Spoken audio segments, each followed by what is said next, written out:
Bom dia, senhoras e senhores. Sejam bem-vindos à videoconferência da CSU Digital para a discussão dos resultados referentes ao quarto trimestre e ano de 2024. Esta videoconferência está sendo gravada e o replay poderá ser acessado no site da companhia em ri.csu.com.br. A apresentação também está disponível para download. Informamos que todos os participantes poderão não só assistir aos palestrantes, mas também acompanhar os slides durante a apresentação. Logo em seguida, iniciaremos a sessão de perguntas e respostas, quando mais instruções serão fornecidas. Gostaria de lembrá-los que o conteúdo apresentado será feito na língua portuguesa, com tradução simultânea para o inglês. Para aqueles que desejarem acompanhar o áudio dessa apresentação em inglês, é possível escolher o idioma através do ícone Interpretation, que fica na parte inferior à direita da plataforma.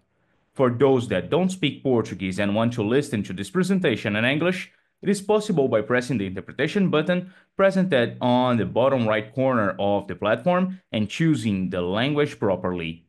Antes de prosseguir, aproveito para reforçar que as declarações prospectivas têm como base as crenças e suposições da administração da CSU Digital e as informações atuais disponíveis para a companhia.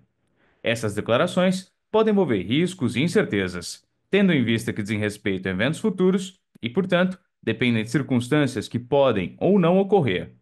Investidores, analistas e jornalistas devem levar em conta que eventos relacionados ao ambiente macroeconômico, ao segmento e a outros fatores podem fazer com que os resultados sejam materialmente diferentes daqueles expressados nas respectivas declarações prospectivas. Estão presentes nessa videoconferência o Sr. Pedro Varenga, CFO e IRO, e o Sr. Bruno Costa, CPO, e o time de RI. Assim, gostaria agora de passar a palavra ao Sr. Pedro Varenga, que fará aí o início da apresentação. Por favor, Pedro, pode prosseguir. Obrigado. Bom dia a todos. É um prazer estar presente hoje aqui em mais uma teleconferência, agora para falar dos nossos resultados, tanto do ano de 2024, quanto especificamente do quarto trimestre. Queria começar essa apresentação falando um pouco mais sobre a nossa execução em relação à estratégia de crescimento que foi definida desde a gênese da companhia, como a gente vem, de fato, né, nos organizando e buscando, né, gerar valor para os nossos acionistas, antes mesmo de falar propriamente, né, dos números, tá? CSU é uma companhia, né, que ela tem múltiplas formas, né, de buscar o crescimento, tá? A gente basicamente trabalha, né, como uma empresa de infraestrutura tecnológica para serviços financeiros, que significa que outras empresas que desejam oferecer, né, um leque, né, de produtos para os seus usuários finais, eles podem contar com as nossas plataformas, nossas soluções e as nossas tecnologias para tal, tá? Então, acho que o primeiro grande desafio, né, que a CSU acaba tendo no seu dia a dia é como atrair cada vez mais novas empresas para operar através do seu portfólio, né? E aqui a gente vem dedicando, né, muito tempo, muita energia, muito investimento para justamente criar, né, uma rede de produtos, né, que crie uma alta sinergia, né, entre esses vários itens do portfólio, de tal forma que cada dia novas companhias adentrem, né, dentro das nossas plataformas para justamente começar a operar dentro desse ecossistema financeiro, né? Toda vez que uma nova empresa ela se torna cliente da CSU, ela traz com ela uma base relevante de usuários, né, que, obviamente, de alguma forma a gente acaba interfaceando, né, indiretamente, né? Ninguém vai ver a nossa marca diretamente no POS, ninguém vai ver a nossa marca no cartão, mas por trás, né, existe um rol gigantesco de tecnologias que a CSU provê para que esses serviços, de fato, cheguem com a melhor experiência, né, de maneira digital para cada um desses usuários. Então, naturalmente, o nosso desafio a partir desse momento, é incentivar, né, que essa base, uma vez cadastrada nas nossas plataformas, elas se tornem de fato ativas, né? Que cada um desses usuários utilizem os múltiplos serviços financeiros que estão disponíveis, tá? Então, a gente tem uma estratégia muito bem desenhada, a gente vai explorar bastante esse tema ao longo da nossa videoconferência hoje. O Bruno vai falar um pouco mais dos desafios futuros, né, sobre essa pauta, que né, a gente precisa trazer essa base e ativá-la, fazer com que ela de fato use. E uma vez que ela utilize, que ela utilize múltiplas formas, né? Que ela, de fato, cada vez mais tem interesse, que aquele usuário tem interesse, né, de usar cada dia mais os serviços que essa empresa que contrata a CSU para operar, né, estão lá, de alguma forma, oferecendo para eles, né? Então, a gente tem uma estratégia também muito bem definida, né, no sentido de estimular que cada usuário faça cada dia mais transações individualmente falando, tá? Para isso, a gente coloca uma estratégia relevante do ponto de vista tecnológico, inteligência artificial, fidelização, a gente busca maior eficiência, né, no dia a dia dessa gestão dos serviços. Essa eficiência ela é um outro capítulo extremamente importante, é um pilar muito importante da nossa estratégia, pois no final do dia não adianta a gente gerar um volume muito relevante de negócios, seja para a CSU, seja para os nossos clientes, e todo esse esforço, né, que foi feito para gerar esse volume adicional, né, de transações, ele seja drenado, né, através de estruturas muito caras, né, de back-office, análise de risco, fraude, onboard. Então, é de fato um capítulo muito importante do nosso segmento, de que esse serviço, sim, gere a melhor experiência digital lá na ponta, mas que também, na retaguarda, haja, né, um menor desperdício, né, de recursos, que haja, de fato, mais eficiência na execução de cada uma dessas atividades. Então, esse tripé, né, é o qual a gente se propõe a operar, é como a gente organiza, né, nossa companhia e é como a gente enxerga a forma mais ideal, né, para a gente buscar a criação de valor, né, com bastante rentabilidade, geração de caixa e assim sucessivamente para o nosso negócio. Tá? O nosso mercado, ele nos últimos 10 anos, né, ele passou por uma transformação muito relevante, né? Acho que isso é um ponto bastante importante estar no radar de cada um dos investidores, né? Seja por mudanças regulatórias, seja por mudanças tecnológicas, ou simplesmente por mudanças de tendência de consumo, essa indústria ela ganhou novos produtos, novas interfaces, novas tecnologias que fazem com que, obviamente, a gente, como uma empresa líder desse segmento, ela busque, né, estar na vanguarda, né, dessa inovação, ela busque cada vez mais fortalecer aquelas competências que eu comentei, né, previamente em relação à eficiência, produtividade, escalabilidade, mas também, obviamente, a gente precisa ter um rol de produtos cada vez mais amplo para cobrir cada uma, né, das novas funcionalidades e produtos que nascem, né, no dia a dia de uma operação financeira, tá? Então, nos últimos 5 anos, né, a companhia ela dedicou bastante esforço e investimento em elevar, né, essa forma de levar e ampliar essa forma de atuação para cobrir cada uma dessas mudanças de mercado que vieram acontecendo, né? Então, até para a gente se manter em consonância com a nossa estratégia de negócio, né, com o nosso plano estratégico original, era necessário fazer mudanças relevantes aqui dentro da companhia, tá? Mudanças que começaram no básico, né, na nossa arquitetura tecnológica, né, que cada vez mais se torna robusta, segura, né, bastante flexível e agnóstica. É um mercado, como eu falei, que tem múltiplas faces. Você tem arranjos de pagamento de Banco Central, você tem arranjos de pagamento ligados às bandeiras. Então, a gente precisa, de alguma forma, né, cobrir, né, todo esse arcabouço, né, de serviços que são necessários dentro desse mercado. Ela tem que ser escalável, tem que ser eficiente, né, do ponto de vista de custo, e ela tem que ter bastante consonância em relação não só à capacidade de processar uma transação, mas também de gerar dados, de gerar inputs de negócios. É uma mudança muito importante que aconteceu dentro da nossa indústria e que vai permear, né, os próximos anos. Então, nos últimos 5 anos, a gente está falando de investimento que ultrapassa os 260 milhões de reais, né? Foram mais de 800 mil horas de desenvolvimento só para adaptar, né, essa plataforma para essa nova realidade de negócio que cada dia vem evoluindo. Tá? O outro desafio é, se a gente vai passar por um processo relevante de transformação, né, como a gente viveu nos últimos 5 anos, a gente precisava fazer isso, como eu falei, de forma muito mais eficiente, mais barata, para que a gente, de fato, continuasse preservando a rentabilidade, né, do nosso negócio diante de um cenário, né, de crescimento relevante que aconteceu, né? Por isso, né, a companhia ela investiu muito tempo, né, muito capital intelectual para justamente desenvolver, né, uma camada relevante de serviços, originalmente para dentro de casa, para atender as nossas demandas, né, de negócios no dia a dia, na gestão dos nossos processos internos, para otimizar a nossa estrutura de prestação de serviços, né? Toda vez que você presta um serviço, né, dentro de um ambiente de infraestrutura tecnológica, existem uma série de atividades que acontecem posteriormente àquela transação, né?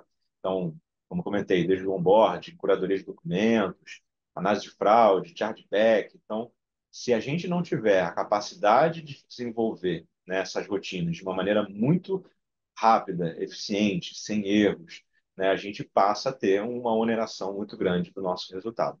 Então, além de investir de forma relevante numa nova arquitetura que viabilizasse, né, um novo portfólio, né, e uma nova forma de atuação, a gente também investiu bastante tempo em aprimorar e digitalizar os nossos próprios processos, tá?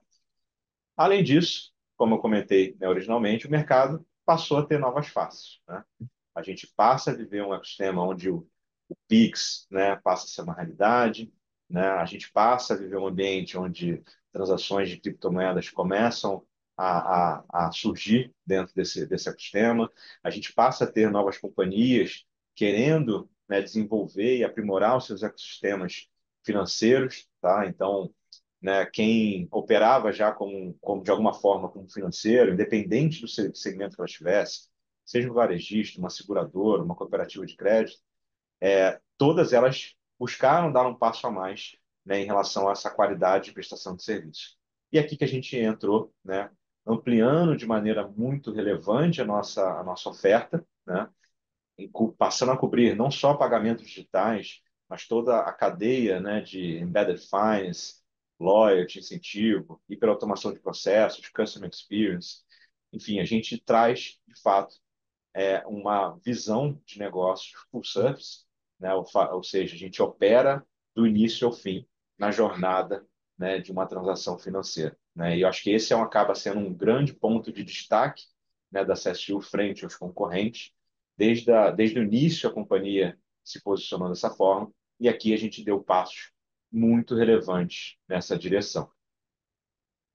E aí, gente, eu acho que eu gosto sempre de tangibilizar cada uma dessas transformações, porque é sempre importante, né, alinhar se a estratégia de fato está sendo executada, como ela está sendo executada e se de fato ela gerou, né, o resultado esperado, né, tanto pelo nível operacional quanto do ponto de vista financeiro. E aqui, né, trazendo como referência, né, os pilares, né, da nossa estratégia que eu comentei no início da apresentação, aqui eu acho que cada um desses números ele materializa muito bem, né, essa performance destacada que a gente teve nesse ano de 2024, que é, na prática, uma continuidade de uma evolução que vem acontecendo nos últimos 5 anos.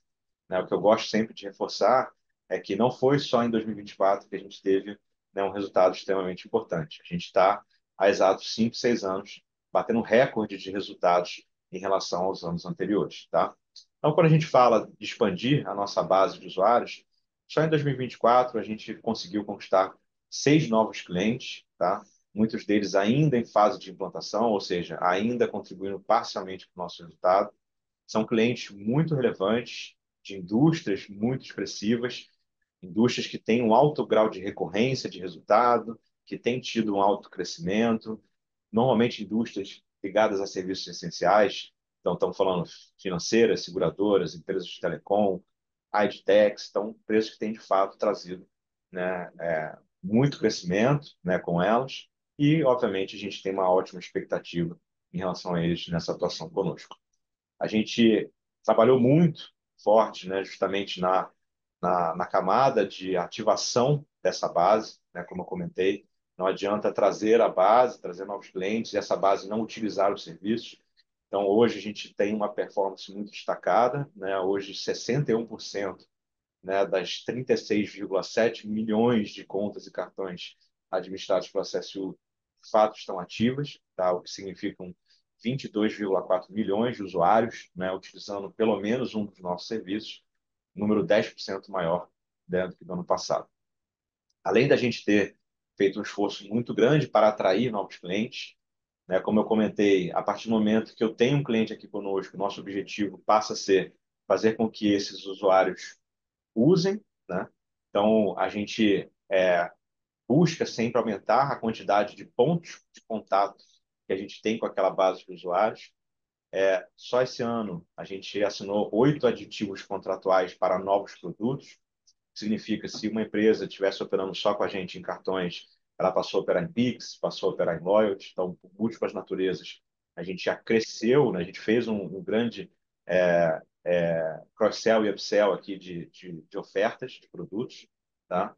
E, além disso, né, a gente utilizou, né, do máximo de ferramental, né, que a gente tem, né, em termos de fomentar que, de fato, aquele usuário utilize a partir do momento que aquele serviço está disponível, o que fez com que a gente, só ao longo aí desses últimos 4 anos, a gente saísse, né, de 30 transações por usuário por ano, né, na média, para uma média de 53 transações por usuário por ano. Tá?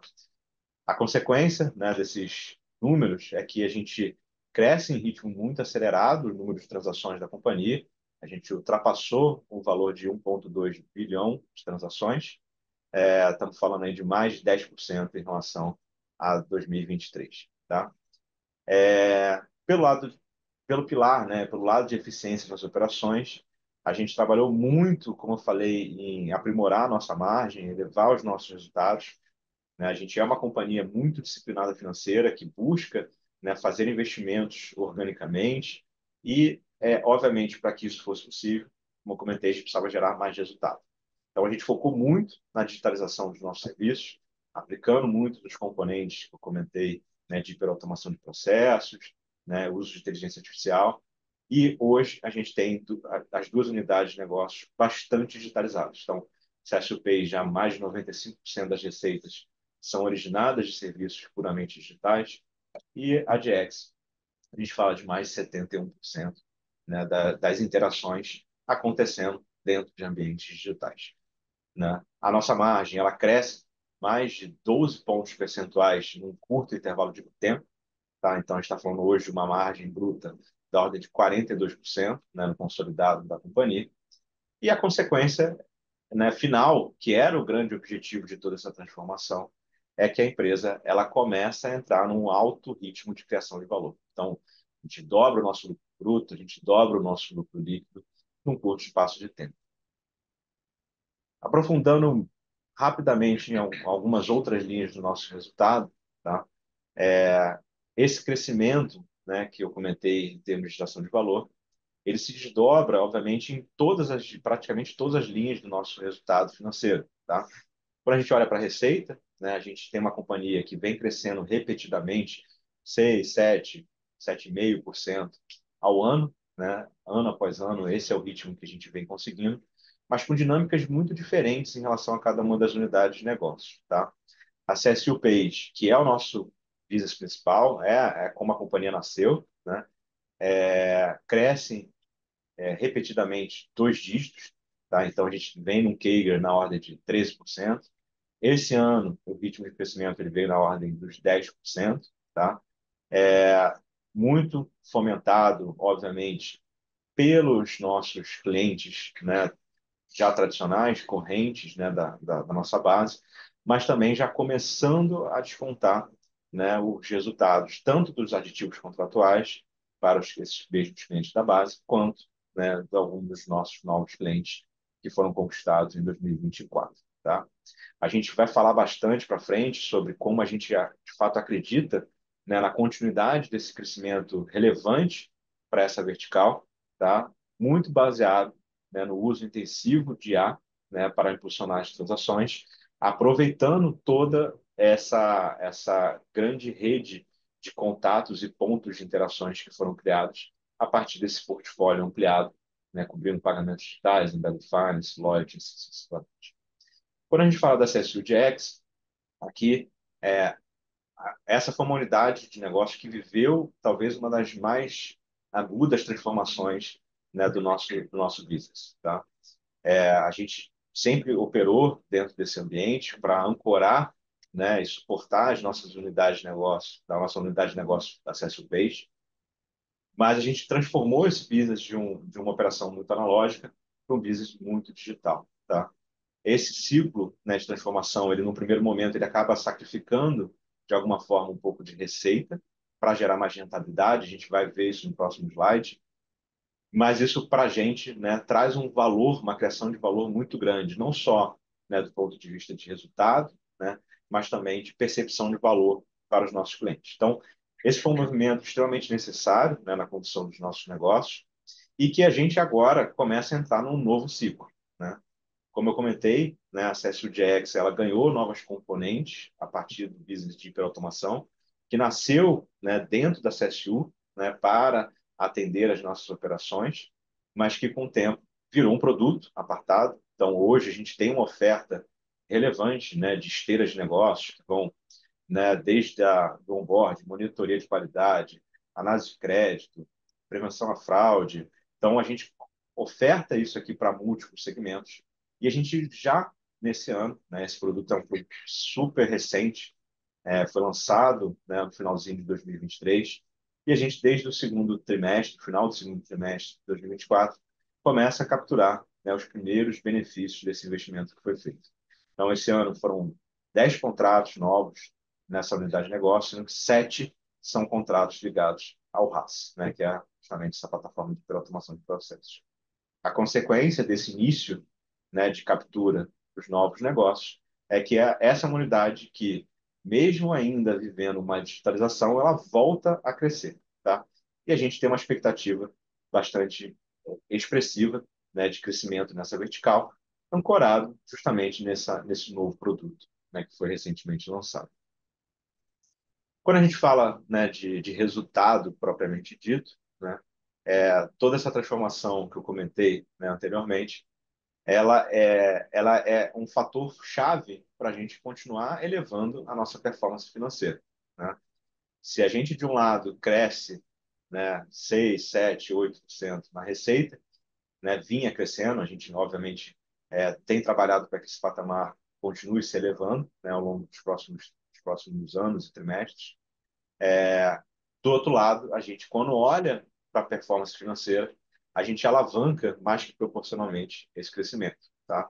Então, a beleza da digitalização é que para cada real que eu gero de receita, eu gero, né, mais reais de resultado, né, quando a gente olha para o lucro bruto, para o EBITDA, né, e para o lucro líquido da companhia. Então, a gente consegue, né, nesse curto intervalo de tempo, estamos falando de apenas 5 anos, elevar materialmente a nossa rentabilidade em ambas as verticais de negócio. Então, isso para mim, né, é uma mensagem muito forte, porque reforça o quanto essa transformação foi importante para justamente financiar esse ciclo de investimentos e transformação que a gente viveu e que a gente vai continuar vivendo, tá? Então, de forma muito resumida, a gente cresce 15%, né, o nosso lucro bruto em relação ao ano passado. A gente finaliza o ano já rodando, né, entre 42% e 43% de margem, né? Quando a gente olha para o vertical, o mesmo efeito acaba acontecendo. A gente na Acesso Page cresce mais que proporcionalmente a receita, elevando a nossa margem. E na DX, a mesma coisa. A gente tem uma expansão aí de mais de 18% só no último trimestre e já começando a encostar a margem ali entre 18% a 20%. Tá? Eu vou passar a bola aqui para o Bruno. Acho que a ideia é falar um pouco de futuro, né? Como que toda essa transformação que a gente conduziu, né, gera, né, um fluxo importante aí para frente em termos de iniciativas, novos projetos e oportunidades de negócio. Bom dia, pessoal. Deixa eu contar um pouco para vocês, então, como que a gente está olhando aqui os desafios futuros, né, as nossas iniciativas estratégicas. Basicamente, a gente vê um futuro aqui que necessariamente passa pela aplicação de inteligência artificial, né, de novas tecnologias, tanto no nosso negócio aqui da Pace, quanto na DX, né? Então, o primeiro bloco que a gente vê ali de IA e hiperautomação de processos, né, de middle e back office, né, essa é a frente de aplicação de IA na evolução da DX, né? A gente já começou esse trabalho com o RaaS, né? E o RaaS ele vem evoluindo nesse sentido, né? Adicionando módulos, né, de inteligência artificial. Do lado da Pace, a gente fala, né, da evolução com a aplicação de inteligência artificial em serviços financeiros, né, fomentando principalmente a personalização, a ativação dos clientes, né, e permitindo que os nossos clientes ganhem em principalidade no relacionamento que eles têm com os seus usuários, né? E temos também uma frente muito importante, né, que passa por novas geografias e evolução com produtos globais, né? Essas três iniciativas estratégicas, de forma geral, elas visam ampliar, né, a nossa atuação, né, sempre trazendo tecnologia de ponta, né, atuando com inovação para serviços financeiros, buscando, ao mesmo tempo, trazer uma maior rentabilidade para as nossas soluções, seja do ponto de vista, né, do próprio resultado da CSU, mas também de como que a gente gera uma rentabilidade muito mais atrativa para os nossos clientes. E, por fim, trazendo aqui uma ampliação do nosso portfólio e permitindo uma abertura para novos mercados endereçáveis, né, e fomentando uma estratégia de kit cross-sell e upsell com os nossos clientes. Entrando primeiro, né, em como que a gente está fazendo essa evolução dentro da Pace, eu acho que é importante a gente observar qual que é o contexto de mercado, né? Quando a gente olha para o mundo de meios de pagamento, né, a gente traz aqui uma imagem para representar como que tem sido um desafio para os emissores, né, ganhar o primeiro lugar, né, ser top of wallet ali nas carteiras dos seus clientes, né? A principalidade se tornou um tema central, né, para todos os emissores, porque quando a gente olha no mercado, o mercado ele passa a ter uma competição muito mais acirrada, né, com muitos cartões sendo emitidos por diversos players, e com o desafio de manter esses cartões ativos, né? O nível de ativação do mercado nos últimos anos, né, caiu para faixa ali próximo aos 40%, né? Quando a gente olha os clientes que trabalham com a gente, né, a nossa base de ativação, ela roda em torno de 61%, né, um patamar muito acima do que é esse padrão médio no mercado, né? E o que a gente busca aqui é continuar essa posição de liderança, né, trazendo aplicação de IA para permitir um relacionamento muito mais personalizado, muito mais individualizado, né, e que o usuário final tenha preferência pelo cartão dos nossos clientes, pelos cartões que rodam pela CSU, né? Como que a gente faz isso? Se puder passar mais um, Pedro. Basicamente, a gente traz a aplicação de IA para fomentar essa personalização, gerar mais engajamento e principalidade, né? A gente separa isso em três grandes blocos. Tem um primeiro bloco relativo ao relacionamento, né? Então, como que o usuário final sente que ele possui com a sua instituição financeira um relacionamento muito mais personalizado e individualizado, né? A gente usa a inteligência artificial a partir de todos os dados que a gente tem dentro da CSU. Pedro comentou aqui do 1,2 bilhão de transações que passam a cada 12 meses na CSU, dos 36, mais de 36 milhões de contas e cartões que a gente administra, né? Isso traz uma capacidade incrível de entender o usuário, né? De saber quais são os interesses, preferências, momento de vida que cada um deles está, e fazer atuações muito mais contextualizadas e personalizadas do que realmente é relevante para ele, seja de benefício, seja de oferta de produtos, né? Seja de dicas de uso do cartão dele, né? Isso entra, então, na nossa parte ali de relacionamento, né, com um AI Advisor, que passa a elevar a experiência com o cartão de crédito para o usuário final, e também o IA para ativação, que busca trazer novas estratégias de ativação muito baseadas no perfil e comportamento de cada um desses usuários, para permitir que ele volte, que ele ou volte a utilizar o cartão dele ou que passe a utilizar o cartão com muito mais frequência.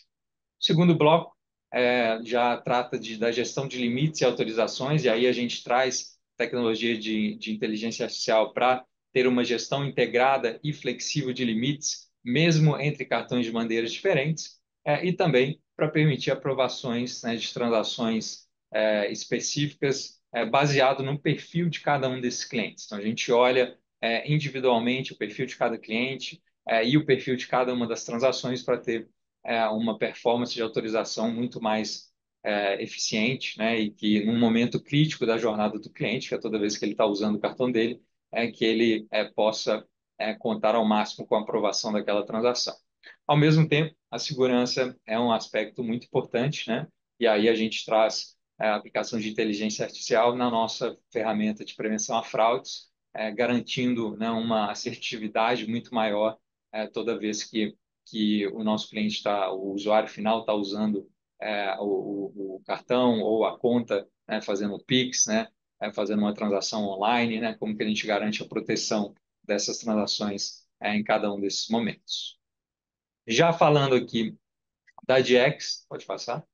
Quando a gente fala da DX, né, a gente já tem o RaaS no mercado, né, com clientes, né, e com resultados muito expressivos, né, e basicamente o que a gente tem aqui na DX é uma evolução do RaaS para ampliar a capacidade de atuação, né? O RaaS ele nasceu inicialmente olhando muito para a etapa central, né, dos processos. Então, lembrando aqui, né, o RaaS ele traz uma eficiência muito maior aqui de processo, garantindo aqui não só eficiência operacional, mas muito menos erros, né, a partir do momento que você tem menos intervenções manuais, né, nesse processo, garantindo mais qualidade e garantindo também uma resolutividade muito mais rápida para o usuário que abriu aquela demanda, né? E aqui passando por processos desde prevenção à fraude, contestação de despesa, chargeback, onboarding, crédito, né? Uma série de processos críticos, né, do relacionamento dos nossos clientes, né? A gente começou o RaaS atuando muito na parte central, né, de tratamento dessas demandas e recentemente a gente vem expandindo a capacidade aqui da atuação do RaaS, principalmente trazendo a IA e a IA generativa para poder atuar também nas pontas, né, na entrada e na saída desse processo, né, tornando mais eficiente e com mais qualidade os processos que a gente aplica o RaaS, né? Então, isso abre aqui novos mercados de atuação e um potencial de ganho financeiro e ganho de qualidade para os nossos clientes. De forma geral, tanto as aplicações, né, para APIs quanto para DX, no final das contas, o que a gente gera e o que a gente entrega é valor para o usuário final e valor para as instituições, né, que trabalham com a gente, os nossos parceiros, né?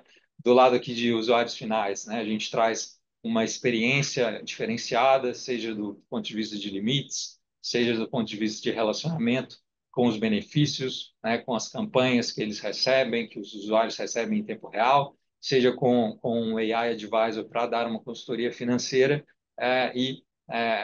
gerando aqui satisfação, fidelidade e uma resolução mais ágil das demandas.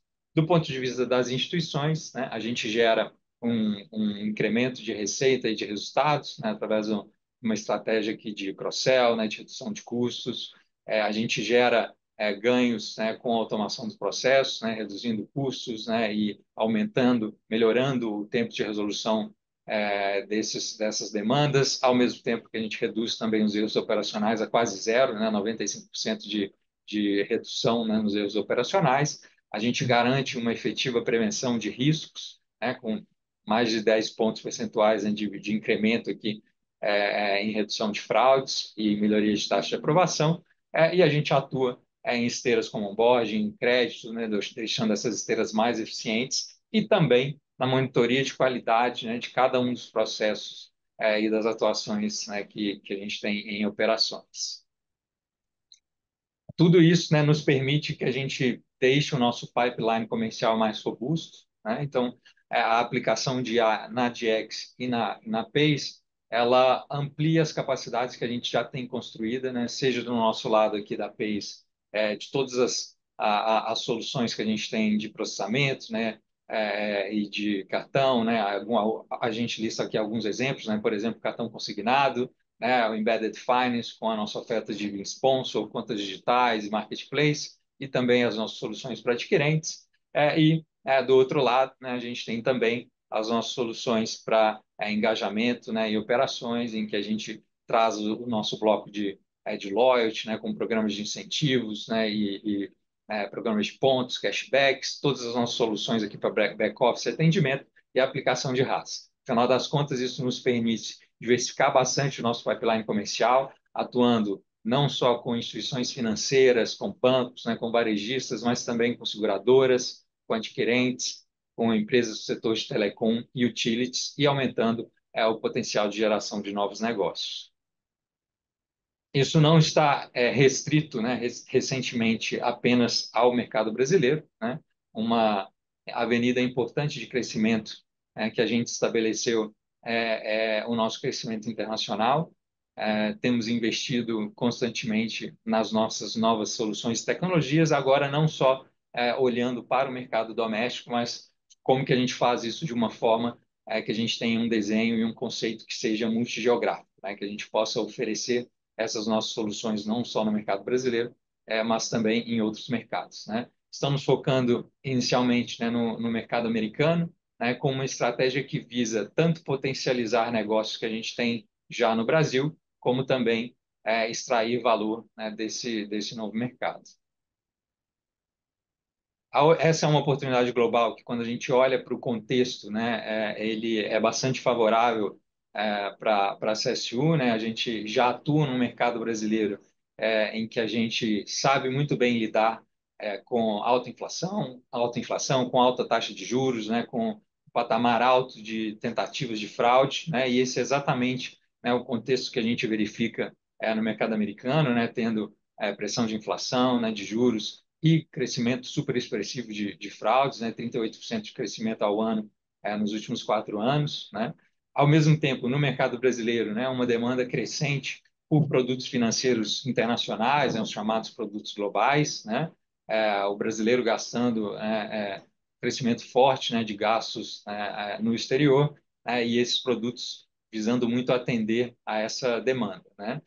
Do ponto de vista de tecnologia, é um mercado que busca por novas tecnologias, tecnologia baseada em nuvem, que busca a evolução em pagamentos instantâneos cross-border, soluções como carteiras digitais, experiência sem fricção, Open Finance, fraude de segurança e também o uso de IA, né? Então, tudo isso são avenidas, né, e desenvolvimentos que a gente já coloca em prática aqui no Brasil, né? Que a gente tem uma capacidade muito grande, né, de adaptação para esse novo mercado, né?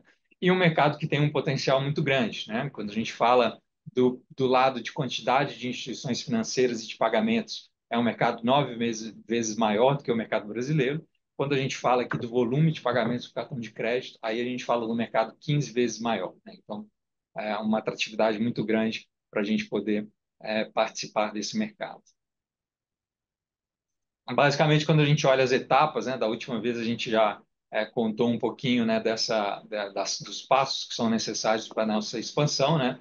A gente tem a primeira etapa ali concluída, né, de análise de mercado potencial, competitivo e a prontidão da CSU, né, para operar nesse novo mercado. Temos avançado significativamente, né, na fase de definição de parceiros de negócio, todas as parcerias estratégicas e fornecedores locais que são necessários para a gente poder operar nesse novo mercado, seja diretamente no mercado americano, seja servindo o mercado brasileiro, né, fazendo produtos globais para residentes brasileiros, né?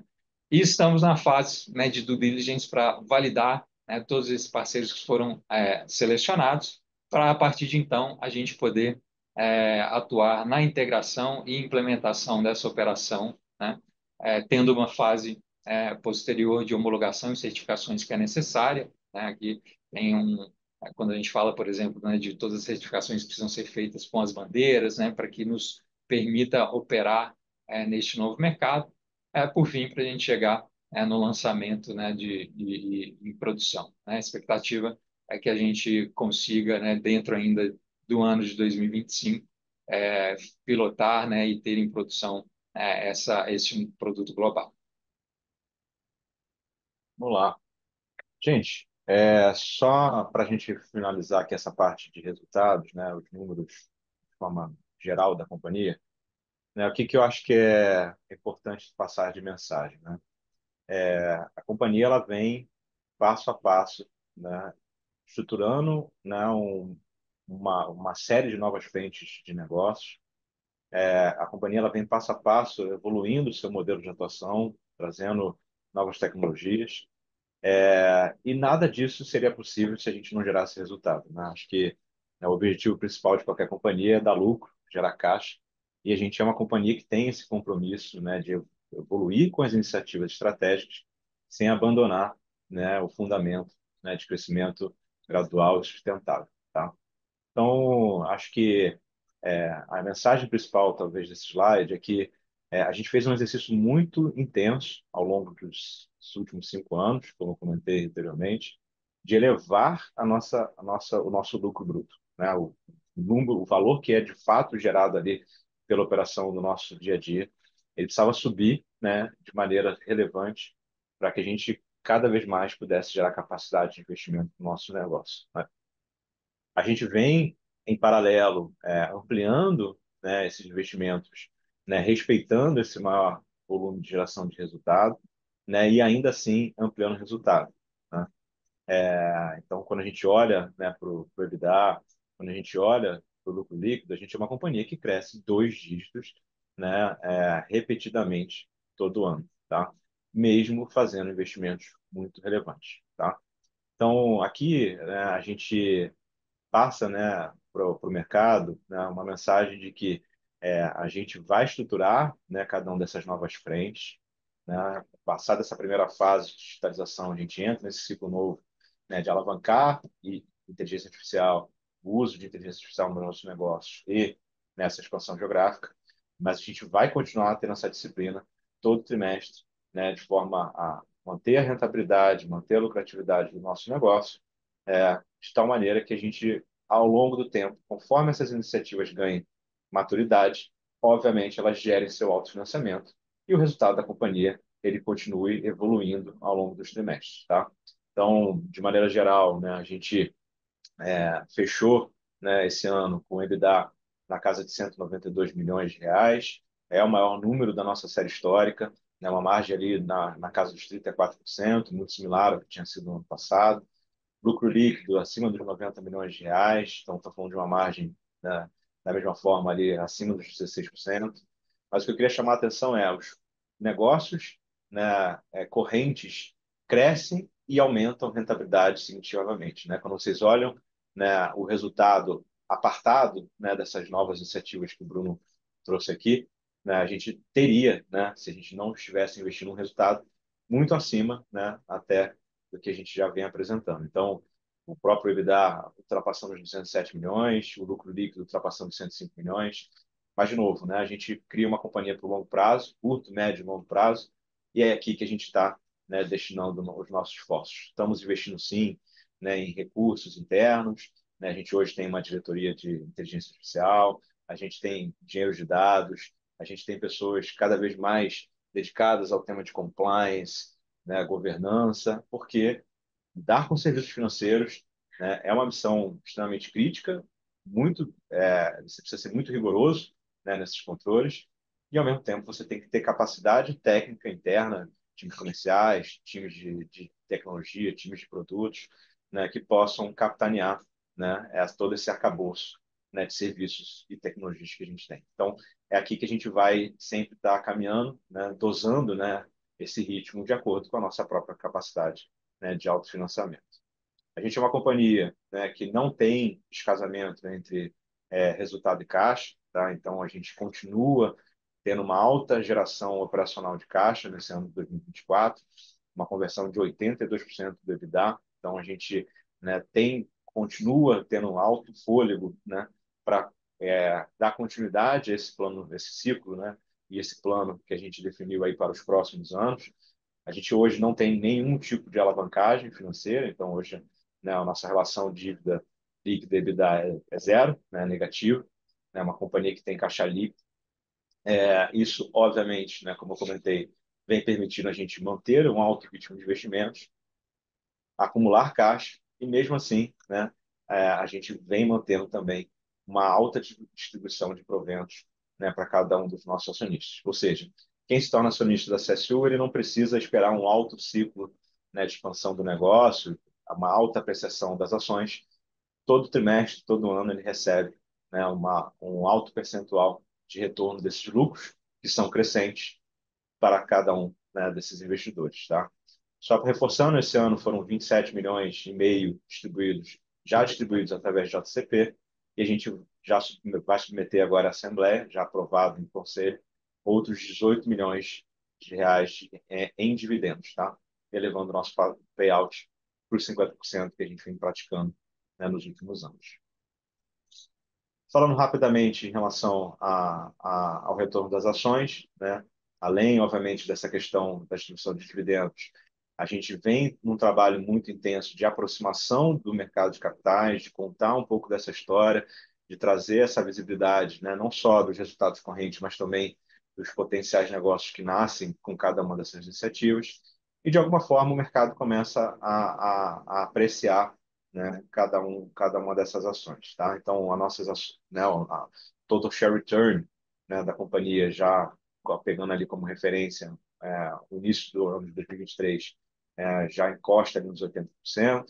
A gente tem cada vez mais casas cobrindo e comentando, né, sobre a companhia.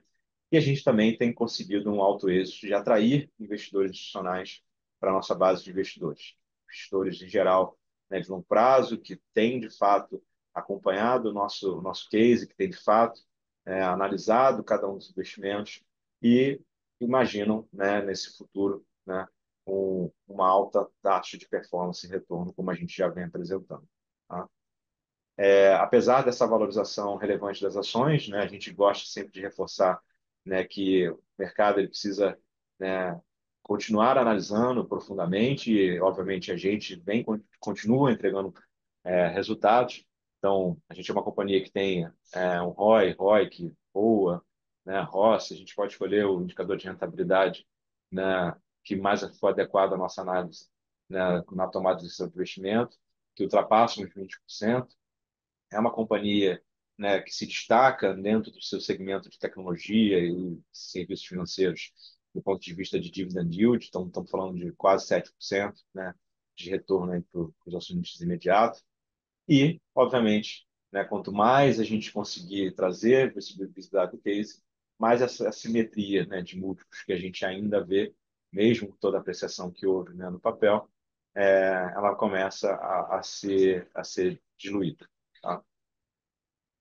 Então, só para encerrar, gente, eu acho que as principais mensagens são que a companhia ela continua entregando fortes resultados, né? São 6 anos, 5, 6 anos seguidos, né, de resultados recordes em relação ao ano imediatamente anterior, né? Então, é uma companhia que tem esse compromisso com o dia a dia, né, em termos de resultados. É uma companhia que está sempre buscando inovação, sempre está na dianteira dentro do segmento que atua.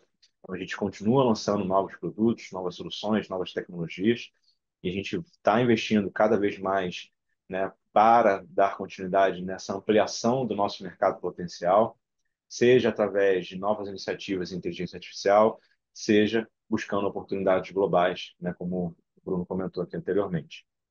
A gente tem um balanço bastante sólido, né, do ponto de vista de estrutura de capital e geração de caixa, o que traz para a gente a confiança nessa continuidade no plano, né, e também traz a confiança de que a gente pode sim, né, ir antecipando, né, esse resultado crescente de alguma forma para os nossos investidores, seja através de ACP e dividendos. Fica aqui o convite, né, para que todos analisem os nossos números, aprofundem, né, em cada um dos temas, e a gente vai estar aqui, né, ao final desse call à disposição, né, para tirar dúvidas eventuais aí de cada um de vocês.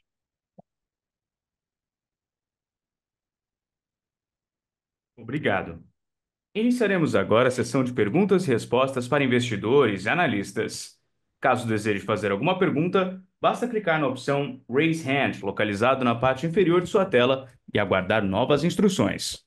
Ou, caso deseje enviar sua dúvida por escrito, por favor, envie sua pergunta, nome e companhia no campo de Q&A. Aguarde enquanto coletamos as perguntas. Nossa primeira pergunta vem de Matheus Guimarães, da XP. Bom dia. Estou com um problema no microfone, mas gostaria de enviar uma pergunta. Queria parabenizar pelos resultados e gostaria de saber se poderiam dar mais detalhes sobre os diferenciais da CSU na aplicação de inteligência artificial para soluções em pagamentos. Obrigado. Bom, deixa eu pegar isso aqui, Pedro. Assim, É, acho que é uma ótima pergunta, né? Eu acho que da mesma forma como a gente fez na DX, né, com o nosso produto do RaaS, e a aplicação, né, de hiperautomação, né, IA, assim, relembrando, né, lá no RaaS a gente montou algo que a gente não observa no mercado, né? A gente faz um modelo de atuação que a gente não só aplica IA, né, e pela automação, mas também a gente gere e faz a gestão desse processo, né, para o nosso cliente, né? Hoje é muito comum que as empresas elas possam buscar no mercado ferramentas para fazer isso, né? Mas não tem alguém que realmente vai lá e vai operar e vai fazer isso, né? Então, esse mesmo diferencial a gente também observa do lado da PAYS, né? Do lado das soluções, né, de meio de pagamento com IA, né? Esse desafio que os emissores vivem hoje, né, de buscar a principalidade, né, e de ter um relacionamento hiperpersonalizado, é algo que não existe no mercado, né? Quando a gente observa aqui os nossos concorrentes, né, e avaliam as soluções que estão disponíveis, você não encontra, né, uma aplicação baseada realmente em gerar este resultado, né? Que realmente não é simplesmente trazer a tecnologia e disponibilizar para que o cliente possa buscar as formas, né, de gerar esses resultados, né? E ao mesmo tempo, né, a gente, por ter uma base de clientes, né, que nos permite gerenciar 36 milhões de contas e cartões, que tem mais de 1 bilhão de transação todo ano, né? Isso gera uma base de dados que ela é única e que ela nos coloca numa posição bastante vantajosa de ter conhecimento, né, de conseguir ter todos os aprendizados, que é muito importante, né, para a questão de aplicação de inteligência artificial, né, para que você faça esse aprendizado e possa, de fato, né, gerar o resultado esperado, né? Então, diria que o maior diferencial está no fato, né, de ser uma solução que ela é inovadora no sentido de não ter, né, soluções da mesma, do mesmo formato, né, no mercado, você não encontra, né? E que ela tem um potencial de gerar resultados muito grandes para os clientes, pelo fato da gente contar com bases de dados muito relevantes, né, que são necessárias para de fato a aplicação da inteligência artificial. Nossa próxima pergunta vem de Marco Saravalli, da MSX. Por favor, senhor Marcos, seu microfone já está liberado. Bom dia, pessoal. Muito obrigado pela disponibilidade. Parabéns aí pelo resultado. Acho que mais do que o resultado em si é a consistência, né, na entrega de tudo que vocês vêm conversando conosco. E parabéns principalmente pela transparência e pelo acesso, né, de todos os executivos. E eu queria abordar um pouco, pessoal, um pouco sobre o CapEx, né? O Pedro abordou lá no começo, falando que foram investidos, né, volumes, montantes recordes. E eu quero entender um pouco de expectativa em dois pontos de CapEx, né? O que pode ser uma tendência, e acho que é lógico que também quando a gente fala de tecnologia e é importante sempre a gente estar na vanguarda, né? A gente sempre manter a companhia sempre na frente da tecnologia. Mas o quanto disso também, lógico, não só as projeções de CapEx, mas também quanto disso a gente consegue traduzir em potencial receita e ou, né, ganho de margem ao longo do tempo, né? No sentido que o Pedro também colocou que a gente já tem alguns novos e bons clientes, né? Mas o quanto que todo esse investimento que vai sendo feito, foi feito em 2024, potencialmente 2025, também se traduz em potencial ganho de receita, consequentemente lucratividade da companhia, tá? Então, dois pontos aí, tanto do volume de CapEx esperado, como também potencial geração de resultados para a companhia. Legal. Marco, bom falar contigo. Obrigado aí pelas palavras. E respondendo aqui objetivamente, né, o nosso mercado, ele é um mercado, pela própria essência, né, ele está vivendo um momento talvez singular na história, né, da indústria de ter uma alta confluência de novas iniciativas, né, que vão desde lá da base, desde a plataforma o puro e simples, a tecnologia que ancora e suporta todos os sistemas, né, até, né, sistema, o produto, segurança, e todo esse esforço, né, de multigeográfico que vem acontecendo para cada uma das empresas que atuam nesse mercado, né? Então, naturalmente, a gente vai ser uma companhia que vai continuar investindo altos valores financeiros todo ano, tá? O que talvez esteja acontecendo, diferente, né, de outros ciclos, é que como essa curva de inovação ela está muito mais acentuada do que em outras décadas, né? Proporcionalmente à receita, esse valor está um pouco acima do que a gente estava acostumado, né, a fazer em anos passados, tá? Então, a CSU foi uma companhia que investia historicamente 8, 9% da receita, a gente vem rodando a uns 12 a 13%, né? Eu diria que assim, a gente vai continuar investindo num patamar relevante, mais ou menos nessa faixa, por mais pelo menos uns 2, 3 anos, tá? É natural que a gente precise acentuar, né, algumas ações. Então, inteligência artificial é um assunto, né, que ganhou muita relevância nos últimos anos, não porque ele não existisse, mas a capacidade computacional mudou, né, a capacidade de interpretação desses dados mudou, né, perante as máquinas. E aí, naturalmente, a gente precisa acentuar um pouco mais nesse investimento no início. Depois, você naturalmente entra no mais num regime, né, de manutenção. Começar uma operação do zero em outro país, né, que é o que a gente se propôs a fazer há um ano e meio atrás, né, também, né, demanda, né, a gente começar do básico, montar um escritório, né, contratar time, trazer plataforma, né, adaptar a plataforma, né, para esse novo mercado. Então, de novo, né, esse investimento ele vai necessariamente ser mais acentuado por mais um tempinho, tá? O que eu acho que acaba mudando, né, talvez esteja mais relacionado ao resultado operacional, né? A gente, quando investe, a gente não investe só em CapEx, né? A gente também investe em outros times que são despesa no final do dia, né? Então, como eu comentei, a gente tem hoje um time relevante, né, de engenheiros de dados, um time relevante, né, de pessoas que estão lá estudando, né, qual é a melhor forma de atuar com inteligência artificial. A gente tem um time que está buscando inovação em produtos o tempo todo, né? Então, aqui, né, a gente precisou, sim, né, agora em 24, elevar, né, esse patamar, né? Mas eu diria que a partir já de 25, a gente gradativamente vai ver essa diluição, tá? E aí é gradativamente mesmo, tá? É aquela história, né? O, conforme a receita for subindo, né, das novas iniciativas, isso aqui começa, em termos de OPEX, se diluindo. Eu acho que a boa proxy, né, do que é um pouco mais do nível recorrente, né, vamos chamar assim, é justamente aquela linha tracejada azul, né? Hoje aquilo ali é só aquela diferença é basicamente só despesa, né? A partir do momento que eu tiver receita, ela começa a ser offsetada, tá?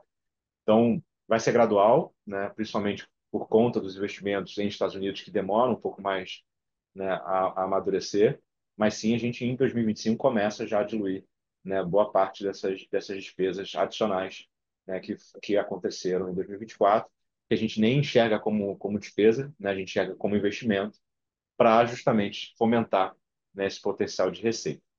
Vale lembrar que assim, a Cécio Page, ela teve uma rampa muito acelerada de crescimento de margem até ali 23.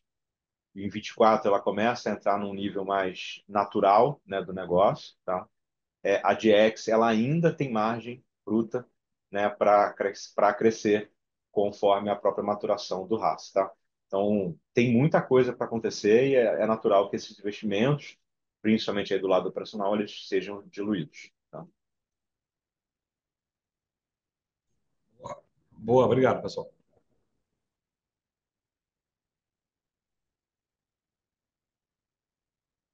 Nossa próxima pergunta vem de Rodrigo Schmidt Prado, da ZF Invest. Bom dia e parabéns pelo excelente resultado. Em relação à concentração em determinados clientes que possuem parte significativa da receita bruta anual, esse risco hoje é menor do que em períodos anteriores? Obrigado. Obrigado, Rodrigo. Vou pegar aqui essa pergunta. É, o nosso business, né, naturalmente, ele tem a exposição, vamos chamar assim, a clientes muito relevantes, né? São operações, como eu falei, que têm altos volumes, alto índice de recorrência, né? E que têm uma base de usuários muito relevante, tá? Boa parte da nossa estratégia, né, de crescimento e de diversificação, né, de receitas, ela endereça sim, né, um potencial muito maior de crescimento para a nossa empresa, mas ao mesmo tempo ela também resolve bastante parte desse tema, tá? Você depender de um único produto, né, de um único cliente, de um único setor, né, não precisa ser um cliente isolado, mas se você tiver uma alta exposição a um único setor, tá, isso, obviamente, acaba trazendo mais risco para o negócio, tá? Então, a gente foi uma companhia que nasceu para atender bancos, tá? Então, a nossa receita já foi 100% exposta a bancos, né? E com o tempo a gente foi diversificando essa carteira do ponto de vista de indústrias. Então, por exemplo, bancos hoje é em torno de 25% da minha receita, por outra parte, serviços financeiros, algo em torno de 35%. Então, hoje a gente tem uma carteira muito diversificada, tá? Então, esse é um risco que se dilui de maneira relevante ao longo do tempo. O outro tema, né, quando a gente fala de um cliente individualmente falando, a gente é uma companhia que já teve, né, exposição a um único cliente individualmente falando, de mais de 30%, né, da receita. Hoje, os maiores clientes, né, estão ali na faixa entre 15% a 17%, né, de exposição. Então, esse é cada dia que passa é um risco cada vez mais controlado e é um objetivo nosso internamente, em termos de estratégia comercial, continuar, né, diluindo, né, essa base, né, essa concentração em clientes específicos ou segmentos específicos, tá? Eu quero que todos os clientes cresçam muito, mas ao mesmo tempo que eu tenha sempre mais novos clientes para justamente ir diluindo, né, cada um desses issues, né, que tem em relação à geração de resultado, tá? Então, diversificação de portfólio, ter mais de uma vertical, né, buscar ativamente, né, a prospecção de clientes de múltiplos segmentos, tudo isso faz parte da nossa estratégia em relação à gestão, né, desse risco e sim, né, de crescimento da companhia. Nossa próxima pergunta vem de Pedro Madaloso, da Nexus. Algumas divulgações de resultados atrás, foi comentado que a CSU criou novos produtos mais simples para o RaaS para facilitar a venda e a implementação. Para os novos clientes do RaaS, conquistados em 2024, como está o tempo de implementação para estes clientes começarem a gerar receita para a companhia? Obrigado. Legal, acho que aqui eu posso colocar um pouquinho e o Pedro também contribuir. Essa, de fato, foi uma virada que a gente fez, né, durante o ano anterior, e que ela consistiu em ter né, um- uma abertura, né, menor em relação à forma como a gente levava o RaaS ao mercado, né? O que eu quero dizer com isso, né? O RaaS, em termos de capacidade, né, ele tem uma capacidade de ser aplicado em virtualmente aqui qualquer processo de alto volume, de alta complexidade que uma empresa tenha, né? Mas isso tornava o processo, né, comercial, né, muito mais extenso, a partir do momento que era necessário cada nova interação, né, com o cliente, como que se fazia um assessment do que era exatamente aquele processo e aquela necessidade que aquele cliente tinha. A partir do momento que a gente afunilou isso, né, e definiu quais eram os processos principais que a gente queria aplicar ao RaaS, né, isso nos permitiu ter uma solução um pouco mais pré-definida para ser utilizada em cada um desses clientes, né? E aí, o que a gente está falando, né, que são esses processos prioritários, né? A gente está atuando principalmente em prevenção a fraudes, contestação de despesa e chargeback, né? Processo de onboarding, crédito e monitoria de qualidade, né? Então, isso nos permitiu ter um foco comercial muito maior, né? E um aprendizado, né? Um aproveitamento, né, do que é feito para um determinado cliente muito maior nessa prospecção comercial. Então, isso, de fato, foi o que nos permitiu, né, nos últimos meses, né, acelerar esse nosso sucesso, né, comercial aqui do ponto de vista de negociação e implementação, né, dos novos clientes. Eu acho que isso, né, só pegando esse gancho final, né, não à toa, quando a gente fez essa mudança, né, a gente começou a anunciar os primeiros contratos, se vocês repararem, foi uma sequência de quando a gente comentou, né, dessa mudança de estratégia de montar, né, produtos mais de prateleira, vamos chamar assim, como uma porta de entrada, né, para essa base. Então, só relembrando, foram 7 novos contratos, né, que aconteceram basicamente no segundo semestre desse ano. Parte ainda sequer foi implantada, que ainda vai gerar benefícios, né, para 2025, tá? Então, foi uma mudança importante, né, na forma de abrir o relacionamento.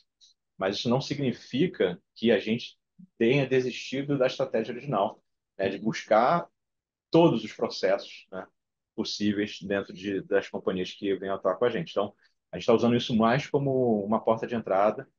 Gradativamente, obviamente, esse relacionamento vai se aprofundando com a empresa. A gente passa a conhecer melhor essa base de usuários, passa a conhecer melhor, né, a forma de gerenciamento dos processos dessa empresa. E aí, obviamente, vai abrindo outras oportunidades ao longo do tempo. Tá? Esse é o caminho que a gente está perseguindo. Nossa próxima pergunta vem de Carlos Tosi, da Soma Investimentos. Bom dia, pessoal. Parabéns pelos resultados. Sobre a expansão para os Estados Unidos, vocês têm alguma previsão para a conclusão da fase atual de definição de parceiros e para o lançamento? Obrigado. Carlos, obrigado aí pela pergunta. Nós estamos muito próximos, né, de fechar aquelas duas fases, né, é, que eu apresentei, né, que é a fase de fato de avaliação aqui dos parceiros, né, e de definição, né, de quem são, né, o primeiro ecossistema que a gente está formando, tá? Eu acho que é importante de entender que isso é vivo, tá? Ela é uma fase que ela nunca chega ao fim, né? A gente vai sempre continuamente evoluir esse nosso ecossistema, assim como a gente faz no Brasil, a gente vai evoluir continuamente esse nosso ecossistema nos Estados Unidos, né? Então, constantemente a gente vai se integrar a novos parceiros, né? Não só quando a gente fala aqui de bancos parceiros, mas parceiros de forma geral que nos permitem ter uma solução full service, como é a nossa abordagem aqui no Brasil, tá? Mas para esse movimento inicial, né, que a gente tem como objetivo no quarto tri de 2025, né, estar em produção, né, num piloto, né, a gente está numa fase muito final, né, de fechamento desses parceiros. Então, a nossa expectativa é que no próximo mês, né, março ou abril, né, a gente conclua essa fase e aí, de fato, a gente entre na fase aqui de implementação e posterior certificação e homologação para a gente poder estar no ar até o fim do ano.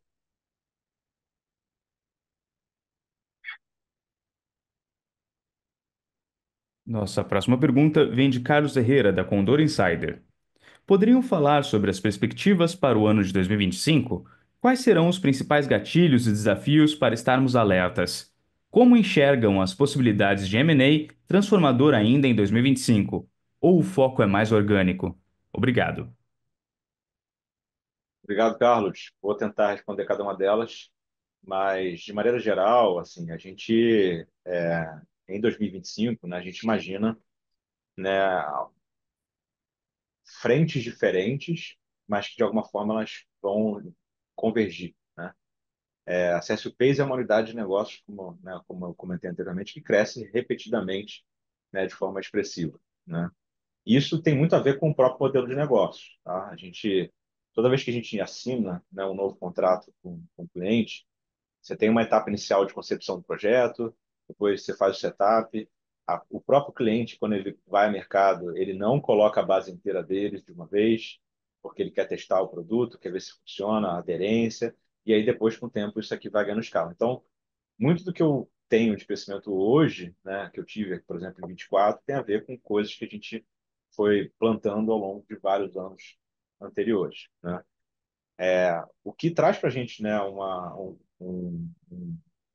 talvez um diferencial aqui, né, na PES para esse ano de 25 é que a gente, de fato, né, viveu agora, né, tanto no final de 23 quanto em 24 e viveremos em 25, um cenário de portfólio completo, né?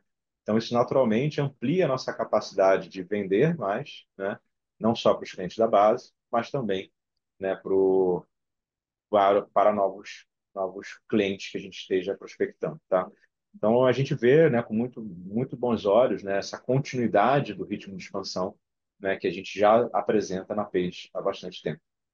No caso da DX, assim, a expectativa é, de fato, de uma aceleração, né, maior do crescimento, né, do que a gente viu, né, em anos anteriores, tá? O RAS, ele, de fato, ele trouxe, né, um mar de oportunidades a gente abordar uma série, né, de clientes, tá? A demanda por esse tipo de modalidade de serviço é muito alta, porque na prática, o que eu estou resolvendo é um problema, né? Não estou criando só um novo negócio para essa empresa, mas estou resolvendo um problema do dia a dia dela, né? Muitas vezes essas empresas têm ineficiências que não têm nada a ver com processos financeiros, né? Então, você pega casos como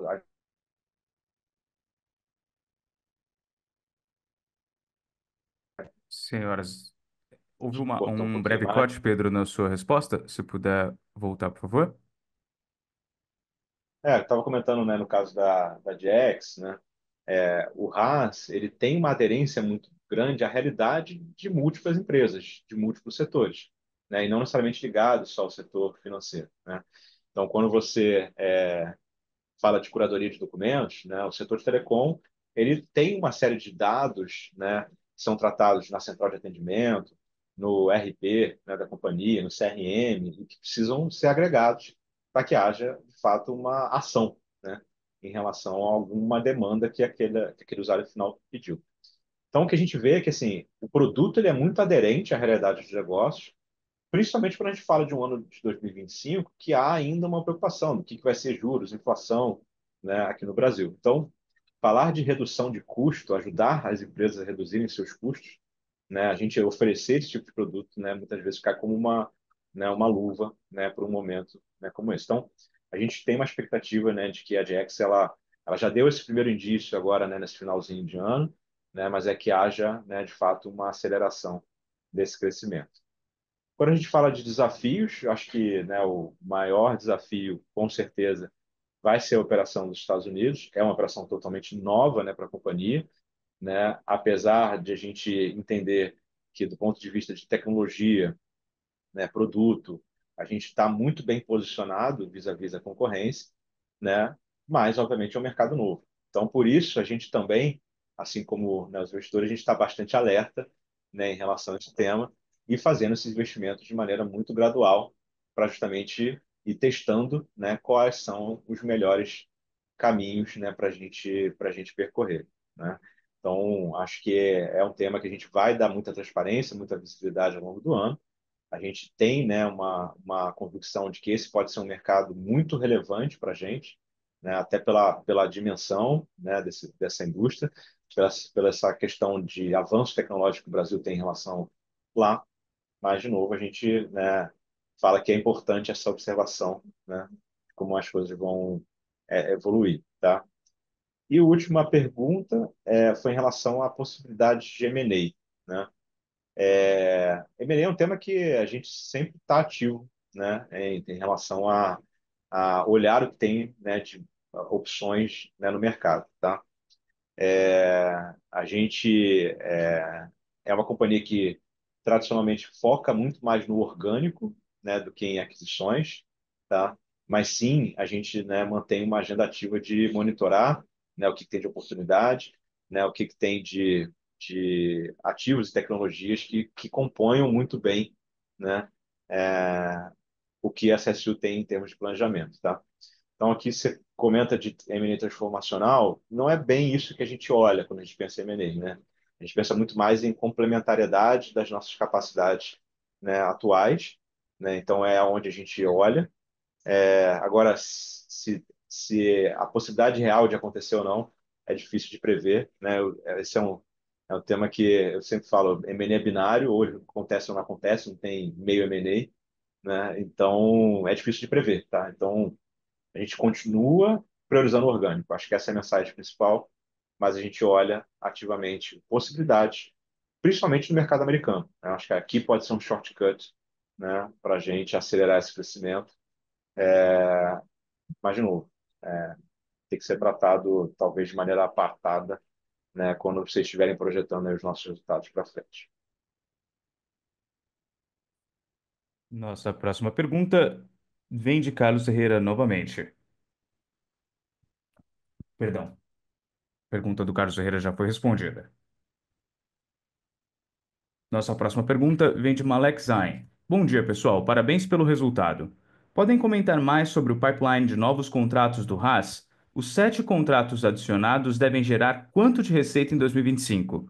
Quantos novos contratos, receita, podem esperar serem fechados em 2025 para serem faturados em 2026? Obrigado. Boa, vamos lá. Vou tentar responder aqui. Mas, de novo, como a gente não tem guidance oficial, eu não vou conseguir essa perspectiva tão exata aí, né, em relação como a pergunta. Primeiro, obrigado aí, Malek. Prazer tê-los conosco aqui no call. Quando a gente fala em relação à implantação, né, desses contratos que já estão correntes, a gente hoje tem mais ou menos 3 contratos já implantados e tem outros 4, né, que foram implantados ou no finalzinho do ano, e aí, obviamente, a contribuição para o resultado de 24 foi zero, né, e outros que foram implantados agora, né, no início de 2025. Então, imagina já um crescimento, né, da DX já ato contínuo, né? Não, a gente não imagina flutuações, né, em termos de receita, apesar da sazonalidade, né? Sempre bom relembrar que o primeiro tri é sempre sazonalmente pior, né, para a gente, o quarto tri tende a ser, né, melhor, mas ainda assim a gente imagina, né, uma continuidade aí de crescimento dessa vertical porque tem muito contrato sendo implantado, né? Do ponto de vista comercial, né, a gente eu não vou carimbar aqui setores, mas assim acho que aquele funil, né, que a gente trouxe ali na apresentação, né, do Bruno, ele dá um bom indício ali da onde a gente está mirando, né, onde a gente está direcionando os nossos esforços, tá? O que eu acho que é principal, né, de mensagem em relação ao pipeline? A gente sempre vai priorizar indústrias que tenham alto volume, tá, de interações, de transações, tá? O RaaS, ele se potencializa muito quando você tem uma grande quantidade de transações e dados para você explorar, né? A gente parte, né, obviamente, da mecânica, né, de machine learning, deep learning, etc., né, para justamente gerar esse aprendizado da máquina para que ela aperfeiçoe os processos. Então, o quanto mais volume tiver, mais ela se torna precisa e mais eu gero eficiência, tá? Então, todas as indústrias que têm uma alta base, né, de clientes e que tenham um alto volume de transações, a gente vai mirar, tá? Então, estamos falando basicamente, né, a grosso modo, óbvio, tem outras, mas assim, a grosso modo, telecom, utilities, varejo, seguro, financeiro, a gente acaba, obviamente, priorizando. Acho que travou aqui. Então, é onde a gente vai, de fato, priorizar. O RaaS, né, ele em geral, ele traz com ele tombamento de volume, isso também é uma outra informação importante. Então, são processos já existentes, né, não está nascendo uma nova operação lá, no meu cliente. Né? Então, ele pega aquele volume de operações e traz para dentro da CSU. Então, ele tem um potencial grande, né, de trazer crescimentos, né, compostos relevantes ao longo do tempo. Eu diria assim, a Jax ela tem potencial de crescer da mesma forma que a Peixe ao longo do tempo, daqui para frente. Tá? Alguma possibilidade de revisar o payout para cima? É uma pergunta do Carlos Herrera, da Condor Insider. Então, em relação ao payout, aqui é uma dinâmica muito similar à questão, né, do que eu estava comentando de M&A. Né? A definição de como se estabelece a estrutura de capital, ela vai depender, obviamente, de como o crescimento, né, da companhia vai acontecer, né, até do ponto de vista de rentabilidade, geração de caixa, né, esse crescimento se compõe.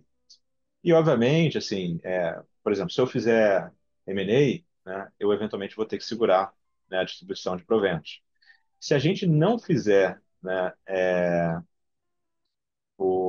a distribuição, algum tipo de aquisição ou algum investimento, mesmo que organicamente muito relevante, a continuidade do crescimento de resultado, sim, né, nos levaria a subir o payout.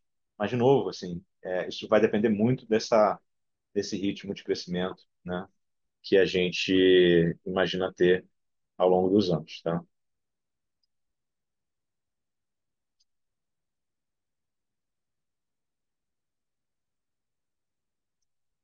Lembrando mais uma vez, para fazer perguntas, pressione o botão levantar a mão ou envie seu nome, companhia e pergunta através do ícone de Q&A.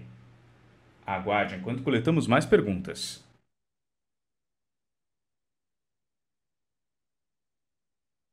Nossa próxima pergunta vem do Sr. José Bento, investidor pessoa física. Dado o tamanho do mercado americano, quais as perspectivas de crescimento nesse mercado após o lançamento? Obrigado.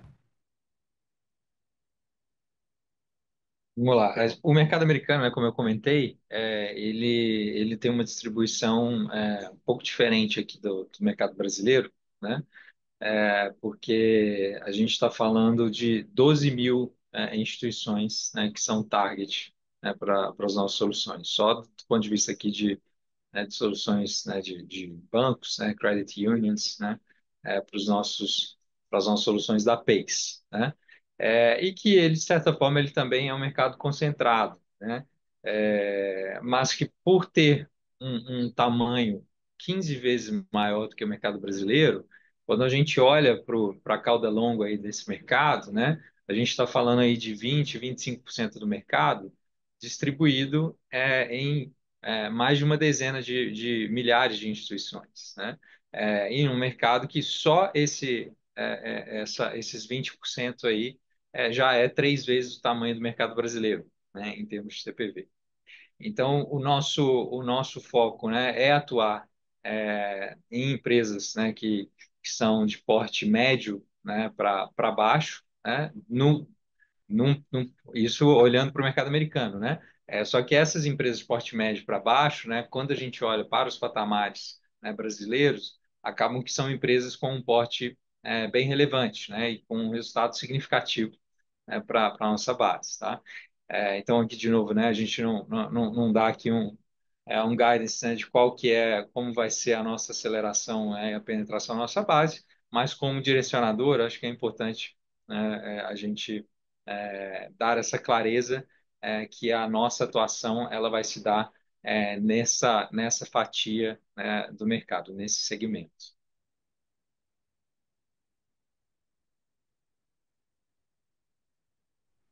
Lembrando mais uma vez, para fazer perguntas, utilize o botão Q&A ou pressione o botão levantar a mão.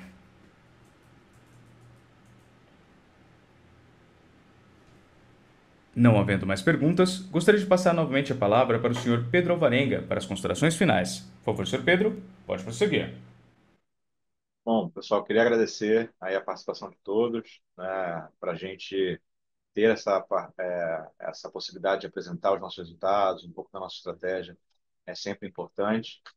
E, mais uma vez, estamos bastante comprometidos nessa continuidade do plano de investimentos e esperamos trazer bons resultados aí a todos que investem na companhia ou que pretendem investir. Uma ótima tarde. Boa tarde, A, pessoal. video... a videoconferência da CSU Digital está encerrada. Agradecemos a participação de todos e tenham um excelente dia.